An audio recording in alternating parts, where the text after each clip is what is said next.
Welcome to the Sustainable Community Aid Network's virtual career fair interview with Salome, Asea, the Executive Director of the Council of Canadians of African and Caribbean Heritage. Hello, if you could please introduce yourself and tell me a little bit about your passion. Yes, so my name is Salome Asea, and I'm the Executive Director at the Council of Canadians of African and Caribbean Heritage. And my passion is helping the youth in our community be their best selves. It's lovely. Could you tell me about how the idea for your organization came about and what prompted you to start it? Yeah, so the Council of Canadians of African and Caribbean Heritage is short for, the acronym is CCACH.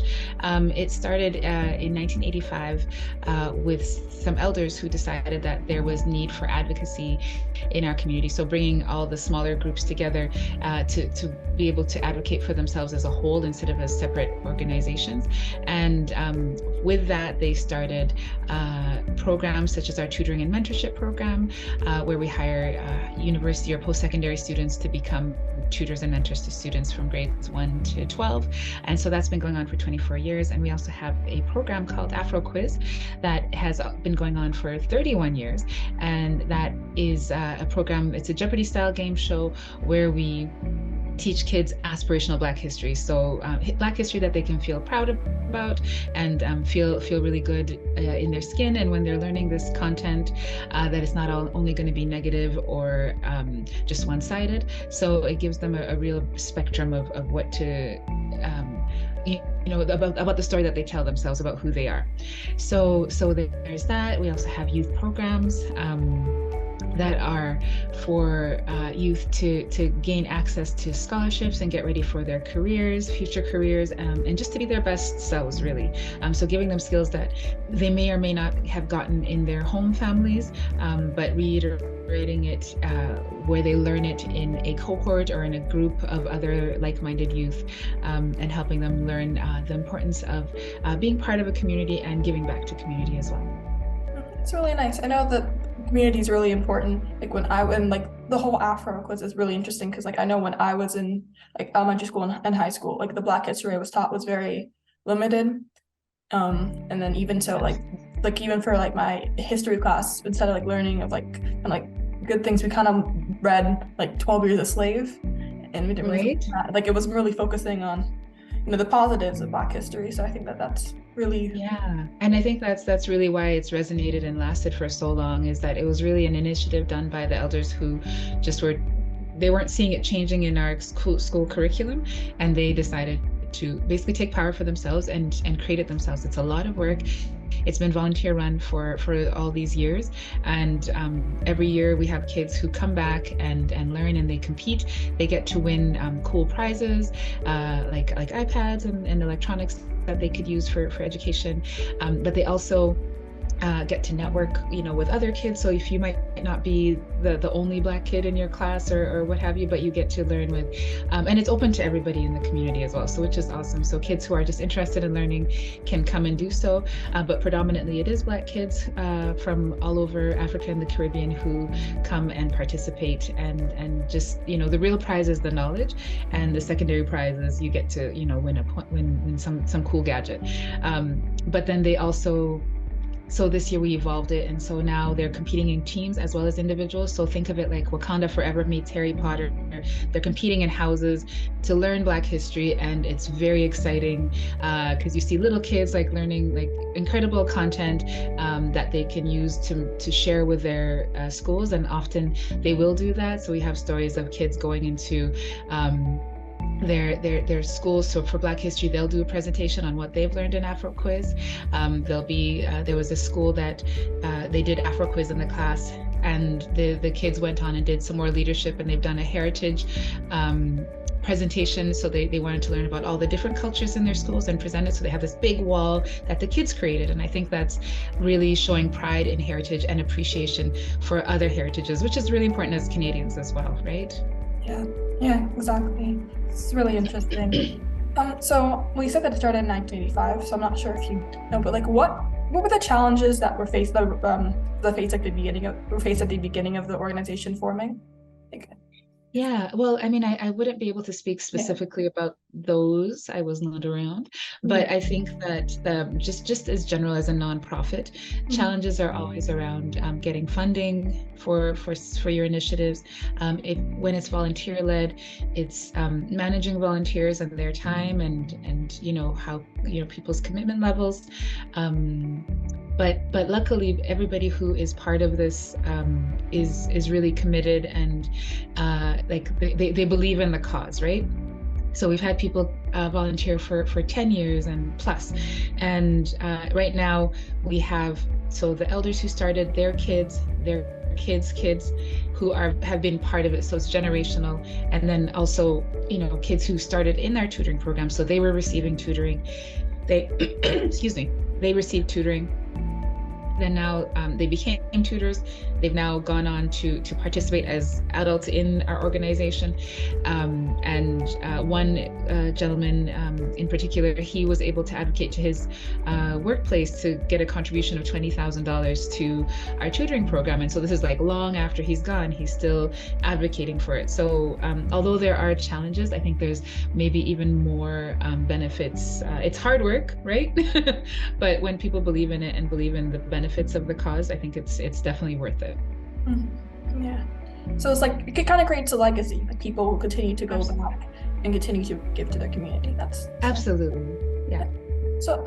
I know you mentioned a lot about the community environment, but what would you say that you've personally enjoyed most about being part of the council?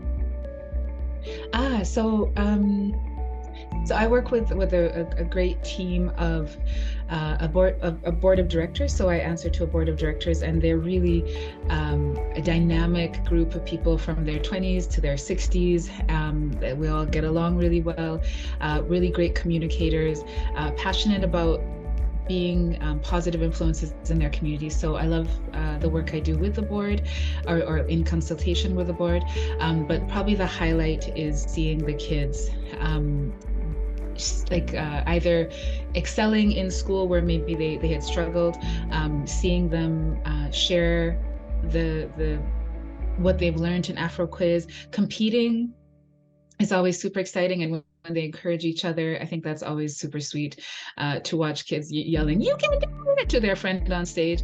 And because they're doing this in a group, they learn a chant, they have their color, they wave their flag.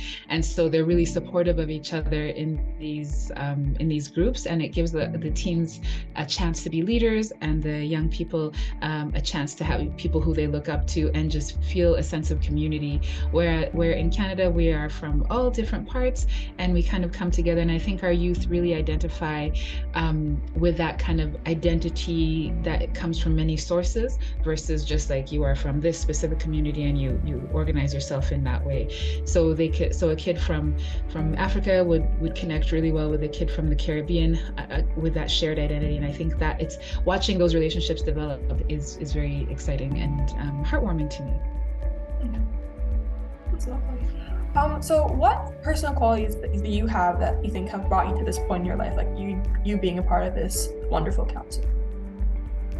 I think, well, I started off as a volunteer. I think being part of or having a creative mindset and a problem solving attitude has been, I guess, one of my strengths. And so I dream up big ideas. And if I have a team of people who are excited with me and really ready to figure it out, I think like amazing things happen. And so I think it's really creativity, because when you're a nonprofit, you're not guaranteed any kind of consistent funding and all the kind of things that you would expect from other larger organizations. You really don't have. So creativity is really the thing I think that has kept me and allowed the organization to flourish in the way that it has over the years. So I think that like having people who are also good communicators around you, and also I do my best to be a good communicator back in return, really has helped us kind of unify and move these initiatives forward.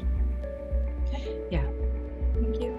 And my last question is, what advice would you give to youths who want to get either involved with the council or involved in like something similar?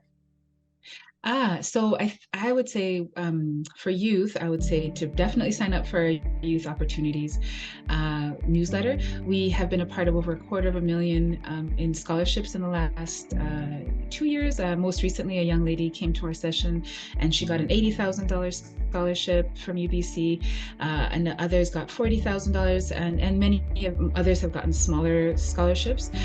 So I think definitely being in the community newsletter and being in that group. I would say volunteering. I would say if you are interested in this type of work, it's definitely about networking and putting yourself in spaces where you might not feel comfortable, but like believing that this is a safe space for community to come together. So we have mentorship opportunities and leadership opportunities that really, if they just reach out and say, this is what I'm interested in, we can find a space for them to excel and be their best.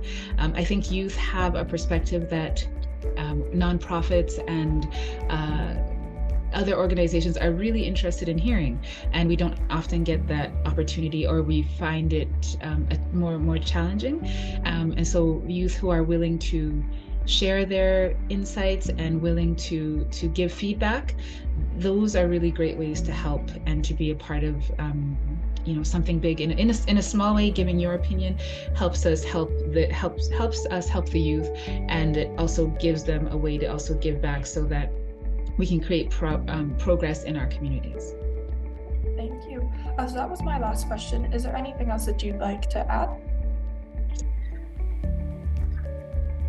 No, I think it's hard work. It's a lot of work, but it is work that you can have a sense of pride around.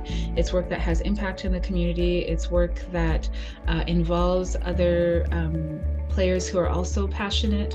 And so I would say that if anybody is interested in this type of work, it's I don't know, it's really something that you can feel good about and know that you've done something to impact somebody's life in a positive way. And I think that's really something that everybody kind of strives for, to find that meaning and to find that type of role in their lives. So I would encourage anybody to if they're interested in working with us, to come in and contact me, and we could have a conversation about how they could do so. Just we're open to people who are creative, self-starters, people who have skills around digital media and getting those connections into the schools and that sort of thing. So those are all things that are ways that they can contribute that I think would be important. Yeah. Well, thank you for participating in our virtual career fair and for doing this interview with me.